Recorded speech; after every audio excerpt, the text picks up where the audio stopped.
And if we go now to our Habs360 hotline, the Habs360 podcast featured on allhabs.net. Joining us is John Liu, TSN Montreal Bureau reporter. Hi, John. Thanks for joining us. Thank you, Chris. Appreciate you having me on. Oh, no problem. So John, the Habs have 20 wins in 30 games this season, one regulation loss in their last 19 games. Should anybody still doubt that the Montreal Canadiens don't belong where they are in the standings right now?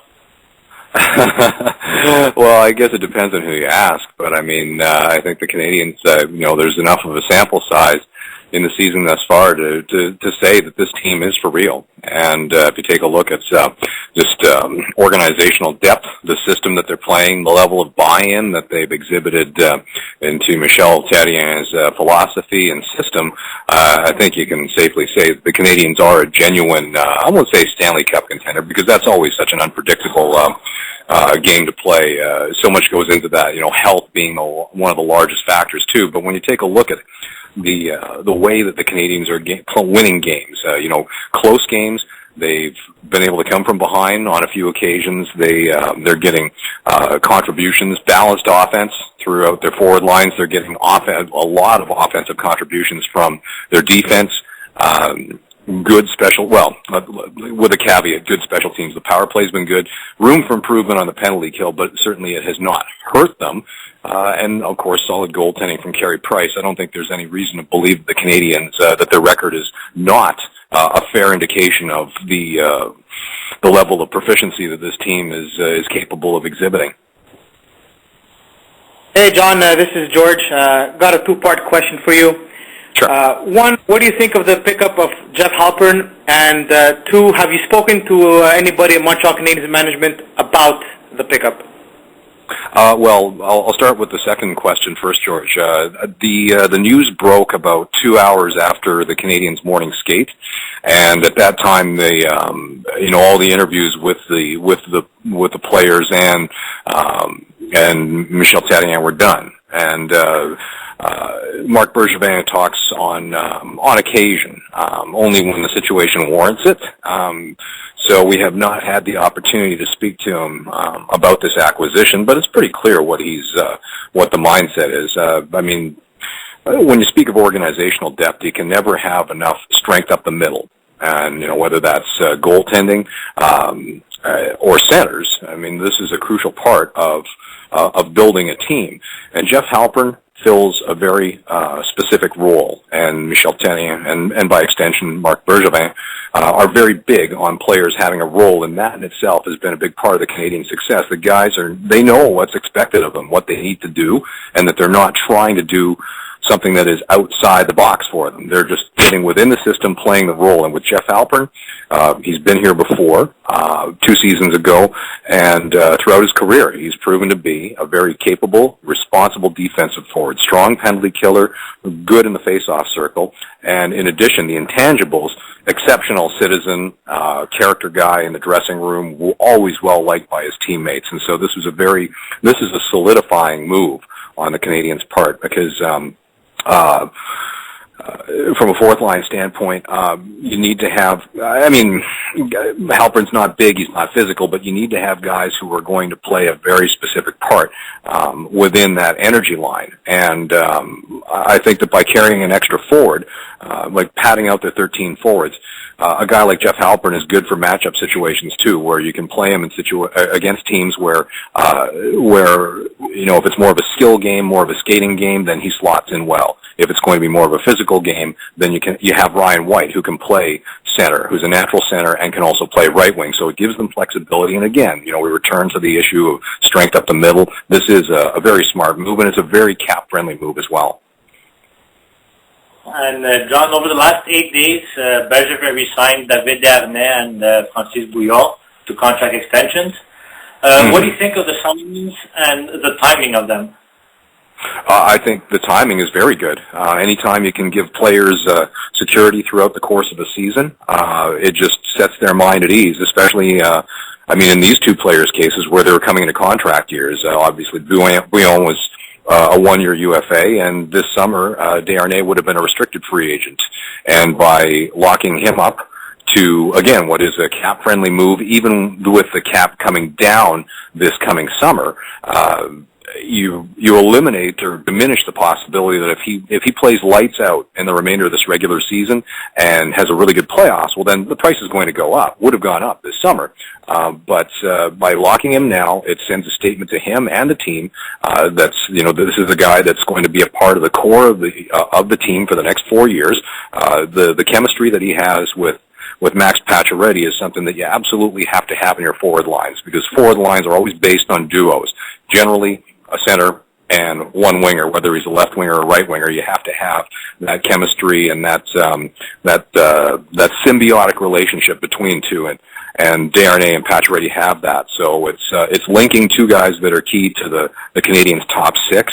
In addition to that, I mean, Desharnais' work ethic is it's right near the top as far as this team is concerned. Like, he's one of the hardest workers on the team. He's very well liked, a good dressing room guy, and so this is a popular move within the dressing room. It's a solidifying move again, and it's coming at a very reasonable price.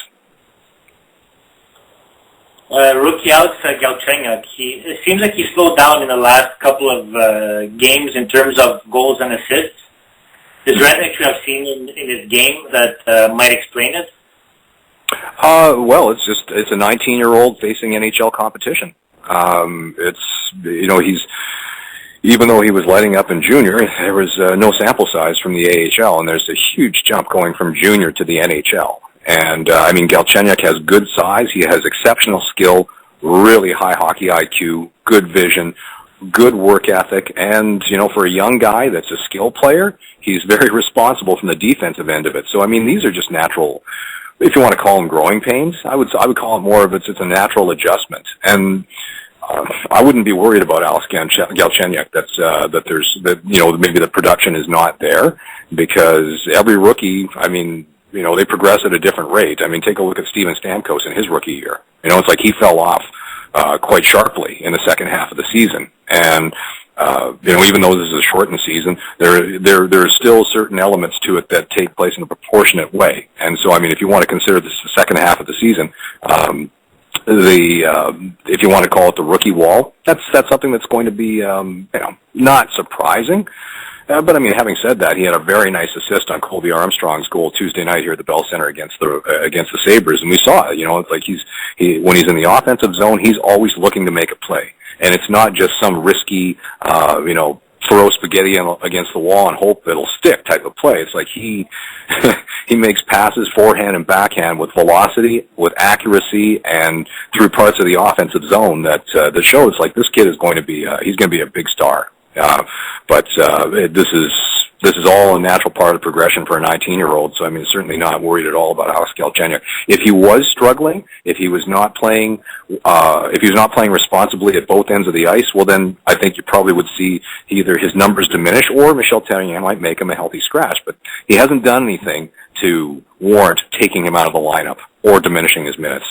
But the other thing too is remember that for the better part of the season, he was skating with Brandon Prust on his line. And make no mistake, there's a Prust, even though he doesn't put up big numbers, the intangible contributions that he makes to this team, they are missed. And so this just speaks to their organizational depth that they've been able to win and still progress as a team, even though they're missing a guy who adds an awful lot that doesn't show up on the stat sheet. Hi, John. It's Peter here. With the trade deadline approaching, do you see the Habs addressing a certain which specific position you think should be addressed first in the trade market? Well, I think you can always use scoring help, especially on the wings with this team. I don't think that Marc Bergevin is going to make a move on defense just because they're giving Jared Tenorti an audition. He re-signed Francis Bouillon, so that's sending a signal as to what the composition of this blue line is going to look like come the fall. Now, provided that Jared Tenorti continues to progress, I don't see there being a defensive move out there, although Bergevin, and if he was a defenseman, and any NHL GM will tell you that, so you can never have enough NHL defensemen as well. So if there is good move value to be had on the back end, then perhaps he will make a depth acquisition. But he's not going to try to hit a home run on the defensive side. But up front, size on the wings is something that the Canadians probably still could use. And I hear a lot of rumors and speculation about Ryan Clough, and certainly, I mean, an individual like that, he would look awfully good on one of the wings. But it's just a question of where would you put him? Because if you're talking top six, you already have basically, well, I mean, even by extension, most of top nine, you have good depth on the wings right now. So Bergevin is not going to give away the farm. He's not going to mortgage the future to try to get short-term help. Certainly from a rental standpoint. In the case of Michael Ryder, yes, he is a rental, but that move in itself was more cap-driven than anything else, getting rid of the last 2 years of Eric Cole's contract. So I'd be surprised if there is an earth-moving transaction 2 weeks from now. But having said that, you know what? Stranger things have happened. But I guess the wrinkle with the trade deadline this year is that I think there's only a dozen games after the trade deadline. So if you're going to try to bring somebody into the mix that you would expect to be a key contributor, like a top six forward or a top four defenseman, well, you don't have an awful lot of games for that individual to gel. And the Canadians are working very hard at trying to build a team. So chemistry and character is those are two very important considerations. So if there is a deal that's out there, those would be part of the conversation and the assessment process when Marc Bergevin is going through the process on April 3rd. And one of our listeners, Anvar, wants to know what do you think of Alex Kovalev's announcement of his retirement? Well, I think that the signs were there. I mean, when you saw the games that he was playing in Florida, he wasn't really showing that he's really capable of being a regular NHL forward any longer. I mean, the skill level isn't. There's no drop off there. But I mean, hey, Kovalev, he teased hockey fans for years, just the fact that he was capable of flashes of brilliance, but the inconsistency was always his downfall. And the fact that he was a healthy scratch with Florida, I mean, one of the worst teams in the Eastern Conference, if you can't play regularly with that team, well, then that says something about where your game is at. And I don't think this is a situation that's like, well, maybe he could play with another team and elevate his performance or his game. I think that it was time for Alex Kovalev to hang it up, and so it doesn't surprise me in the least. And I just find it very somewhat appropriate that he'll be in Montreal tomorrow for the alumni game. So I mean, hey, he still has a big part of his heart attached to this city, and so I guess it was good timing on his part that way. And John, one last question. What is the latest info that you have in regards to the injuries of René Bourque, Braden Prust, and Rafael Diaz? Well, Diaz, very little progress. He has not moved on to the ice yet. He's doing off-ice workouts, but there's no indication that he's ready to get back onto the ice. Although, generally what happens is that when the media goes down to practice in Brassard, we'll walk in and, there's so-and-so skating on the second pad of ice. And so the team doesn't give us advance notice. It's more a case of like when a player is going through a protocol, especially in the case of the concussion, where it's very unpredictable, it doesn't work on a timeline, the steps just kind of happen in their own time. So there's nothing to report in terms of Diaz's progress. René Bourque is close. He did not skate with the team today, but it's not uncommon that when a player who is returning from a concussion takes a day off, and it's like he might practice a couple of days, then take a day off, practice some more, because part of it's conditioning, part of it is just making sure that there are no relapses, that there are no symptoms, post-concussion symptoms, creeping back into his progress. So, I mean, you have to be very careful with the protocol here, but the indications that we have are that René Bourque is close. For a timeline, still can't say that because again, that's a very unpredictable injury. And Michel Therrien actually yesterday sort of set the record straight. He said that, you know what, he doesn't even ask the team doctors questions. That when the player is ready to return, he's just there. Well, that basically it's like he concerns himself with the players who are available to him on the roster. He doesn't go digging into the medical nuances of where an injured player is in his recovery.